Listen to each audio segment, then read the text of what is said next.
Hello friends, welcome my channel Sri cooking சமையலிசி. இன்றைக்கி பார்த்தீங்கன்னா ரொம்பவே குட்டியாக ரொம்பவே டேஸ்டியாக அழகாக க்யூட்டாக நான் வந்து அரிசி மாவில் போண்டா செஞ்சுருக்கேன். இது வந்து பார்த்திங்கன்னா ஈவினிங் டீ டைம் ஸ்நாக்ஸோட ரொம்பவே டீயோட சாப்பிட்டு ரொம்ப சூப்பராக இருக்கும். அதை விட சாம்பார் சாதம் இதுக்கெல்லாம் வந்து ரொம்ப சூப்பராக எடுத்து கொடுக்கும். யாருன்னா ஒரு கெஸ்ட் வந்துட்டாங்கன்னா நம்மளுக்கு என்னடா ஸ்நாக்ஸ் செய்யணும் அப்படின்னு தோணும் இல்லையா? கண்டிப்பாக இந்த ஸ்நாக்ஸ் ட்ரை பண்ணுங்கள். கண்டிப்பாக உங்களுக்கும் பிடிக்கும், வர கெஸ்ட்டுக்கும் பிடிக்கும். ஸோ ரொம்பவே டேஸ்டியான இந்த அரிசி மாவு போண்டா எப்படி செய்யலாம் அப்படின்றத இந்த வீடியோவில் பார்த்து தெரிஞ்சுக்கோங்க. பாருங்கள், ரொம்பவே சூப்பராக இருக்குது உள்ள.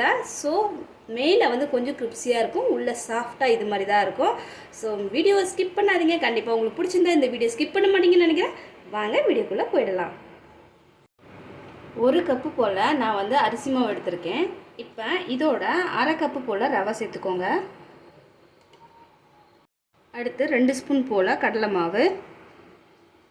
அரிசி மாவு இந்த கப்பில் 1 கப் எடுத்திருக்கேன் நான். அதே மாதிரி 1/2 கப்பு கொஞ்சம் குறைவாக ரவை சேர்த்துக்கோங்க. அப்புறமா 2 ஸ்பூன் போல் கடலை மாவு.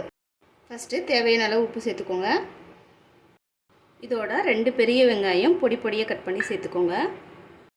அதோட 4 பச்சை மிளகா, ரொம்ப குட்டியாக இருக்கிறது, காரம் நிறையா இருக்கிறத பார்த்து நீங்கள் வந்து 4 பச்சை மிளகா சேர்த்துக்கோங்க. காரம் குறைவாக இருந்தால் ஒரு 6 பச்சை மிளகாவோட சேர்த்துக்கோங்க. இதில் இப்போ இதோட ஒரு கொத்து கருவேப்பிலை பொடியாக கட் பண்ணி சேர்த்துக்கோங்க. இதோட நீங்கள் வந்து கொத்தமல்லியும் சேர்த்துக்கலாம்.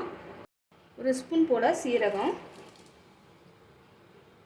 இதோட வெள்ளை எள்ளு 1 ஸ்பூன் போல் வெள்ளை எள்ளு சேர்த்துக்கோங்க. அடுத்து ஒரு பிஞ்சு போல் குக்கிங் சோடா சேர்த்துக்கோங்க. இப்போ இதோட 2 ஸ்பூன் போல் தயிர் சேர்த்துக்கோங்க. இப்போ இதை ஒரு கை வச்சு நல்லா மிக்ஸ் பண்ணி கொடுத்துக்கோங்க. உப்பு எல்லாமே வந்து மிக்ஸ் பண்ணுற மாதிரி.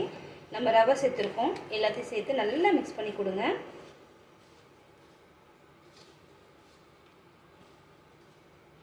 நம்ம வந்து எல்லாத்தையும் வந்து இது மாதிரி நல்லா உடச்சி தயிர் வந்து எல்லாத்துலையும் சேர்கிற மாதிரியும் நல்லா மிக்ஸ் பண்ணிக்கணும்.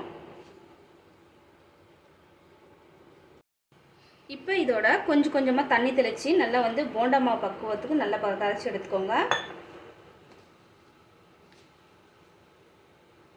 தண்ணி அப்பப்போ கொஞ்சமாக ஊற்றி நல்லா வந்து மிக்ஸ் பண்ணிக்கோங்க.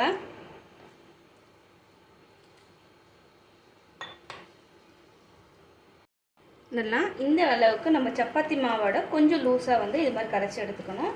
அதுக்காக ரொம்ப தண்ணியெல்லாம் ஊற்றக்கூடாது. நம்மளுக்கு வந்து இந்த பக்குவத்தில் இருந்தால் போதும். ஊற்ற மாவு போண்டா போடுவோம் இல்லையா, அந்த மாதிரி இருந்தால் போதும். நம்ம மாவு வந்து நல்லா கரைச்ச உடனே நம்ம வந்து போண்டா விட ஆரம்பிச்சிடலாம். ரொம்ப குட்டியாக விடுங்க. சாப்பிட்றதுக்கு நல்லாயிருக்கும், குழந்தைங்களுக்கும் ரொம்ப பிடிக்கும். உங்கள் கைக்கு எவ்வளோ குட்டியாக வருதோ அவ்வளோ குட்டியாக விடுங்க. இது அரிசி மாவுன்றதுனால நம்ம 2 பக்கமே நல்லா வந்து கலக்கி விடணும். அரிசி மாவு நல்லா உள்ள வெந்து எல்லாம் வந்து நல்லா கோல்டன் கலரில் வரணும். நல்லா இது மாதிரி 2 பக்கமும் நல்லா செவந்தோடனே இதை அப்படியே எடுத்து அப்படியே சர்வ் பண்ண வேண்டியது தான்.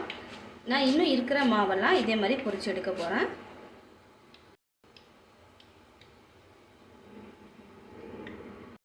அவ்வளோதான், நல்லா சுட கமன்னு டேஸ்ட்டோட நம்மளோட குட்டியாக அரிசி மாவு போண்டா ரெடி ஆகிடுச்சு. இது வந்து ரொம்பவே சூப்பராக இருக்கும். ஈவினிங் டைம் டீ டைம் ஸ்நாக்ஸோட அல்லது சாம்பார் சாதத்தோட இல்லை யாரா கெஸ்ட் வரும்போது குயிக்காக செய்யக்கூடிய ஒரு ரெசிபின்னு சொல்லலாம். ஸோ கண்டிப்பாக இந்த வீடியோ உங்களுக்கு பிடிச்சிருக்கும் நம்புறேன். பிடிச்சிருந்தா என்னோட சேனலை சப்ஸ்கிரைப் பண்ணிக்கோங்க. நெக்ஸ்ட் ஒரு இன்ட்ரெஸ்டிங்கான வீடியோவோட வந்து மீட் பண்ணுறேன். Take care, take you, bye.